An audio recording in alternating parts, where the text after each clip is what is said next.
Thanks for this decision, and thanks to this decision, we can now promptly file to proceed with numerous policies that have been wrongly enjoined on a nationwide basis. And some of the cases we're talking about would be ending birthright citizenship, which now comes to the fore. That was meant for the babies of slaves. It wasn't meant for people trying to scam the system and come into the country on a vacation. This was, in fact, it was the same date, the exact same date, the end of the Civil War. It was meant for the babies of slaves, and it's so clean and so obvious. But this lets us go there and finally win that case, because hundreds of thousands of people are pouring into our country under birthright citizenship, and it wasn't meant for that reason. It was meant for the babies of slaves. So thanks to this decision, we can now promptly file to proceed with these numerous policies and those that have been wrongly enjoined on a nationwide basis, including birthright citizenship, ending sanctuary city funding, suspending refugee resettlement, freezing unnecessary funding, stopping federal taxpayers from paying for transgender surgeries, and numerous other priorities of the American people. We have so many of them. I have a whole list. I'm not going to bore you, and I'm going to have Pam get up and say a few words, but there's really, she can talk as long as she wants, because this is a very important decision. This is a decision that covers a tremendous amount of territory. But I want to just thank again the Supreme Court for this ruling. It's a giant. It's a giant. And they should be very proud, and our country should be very proud of the Supreme Court today. Hold on, wait a minute. So you mean to tell me that this white man right here, Donald Trump, he said this? About to bring this back. Rewind this. What'd he say? Some of the cases we're talking about would be ending birthright citizenship, which now comes to the fore. That was meant for the babies of slaves. It wasn't meant for people trying to scam the system and come into the country on a vacation. This was, in fact, it was the same date, the exact same date, the end of the Civil War. It was meant for the babies of slaves, and it's so clean and so obvious. But this lets us go there and finally win that case, because hundreds of thousands of people are pouring into our country under birthright citizenship, and it wasn't meant for that reason. It was meant for the babies of slaves. Well, damn. You mean to tell me that Donald Trump is not a staunch racist who does not like black people? Instead, he's going to uphold the integrity of the 14th Amendment that was passed for the babies of former slaves by extending citizenship and ensuring equal protection under the law.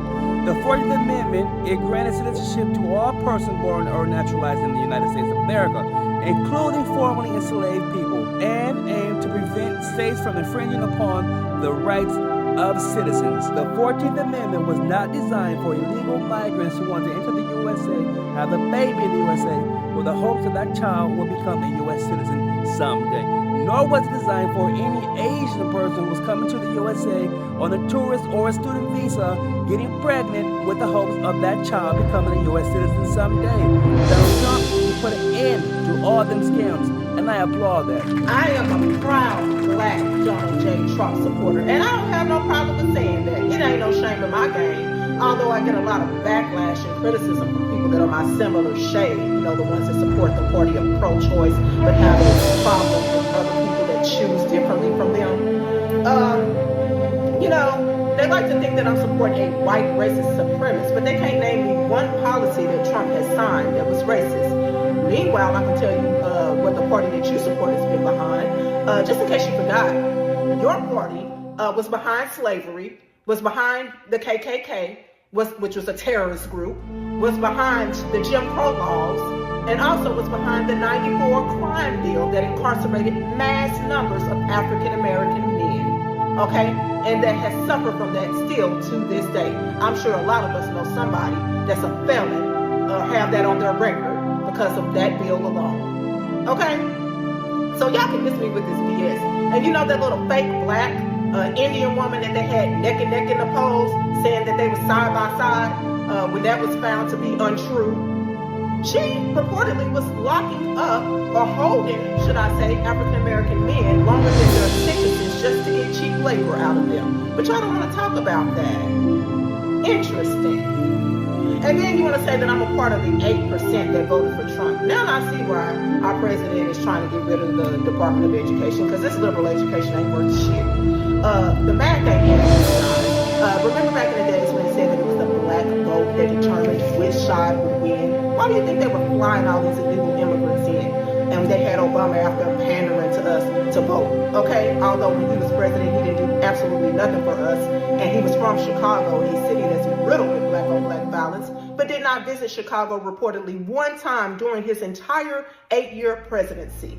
All of a sudden, he came out this past election cycle pandering to us. Okay, why do you think they did that? Because it was more than 8% of us that voted for Trump. If he won the popular vote, he won all 7 swing states. He won over 300 electoral college votes, and he won more votes than he won the last time. What make you think that it was just 8% of us that voted for him? Oh my gosh, wake up, get a clue, do research.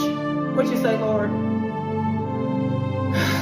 I forgive you because you know not that you've been bamboozled. Now y'all heard what that sister said in her video, y'all. Where the lies at? Y'all drop a comment, let me know. What did you say that was wrong? Me, I am a proud Donald Trump supporter, and after pulling his record, he's who I voted for in his most recent presidential election. And comparing the Donald Trump campaign with Kamala Harris, it's easy to say that Donald Trump is the only one who had concrete plans for the betterment of the black family structure unit. Kamala Harris, what did she advocate for? Baby deletions, gender reassignment surgeries, Trump-hating rhetoric, and allowing males to enter female spaces. And mind you, Kamala Harris is the one who threw a bunch of black men in jail when she was the prosecutor in California. After this video, if you are a black Democrat and you still hate Donald Trump, suffice it to say, you have been bamboozled. Period. Hit the like button, subscribe, leave a comment, and share. CAC.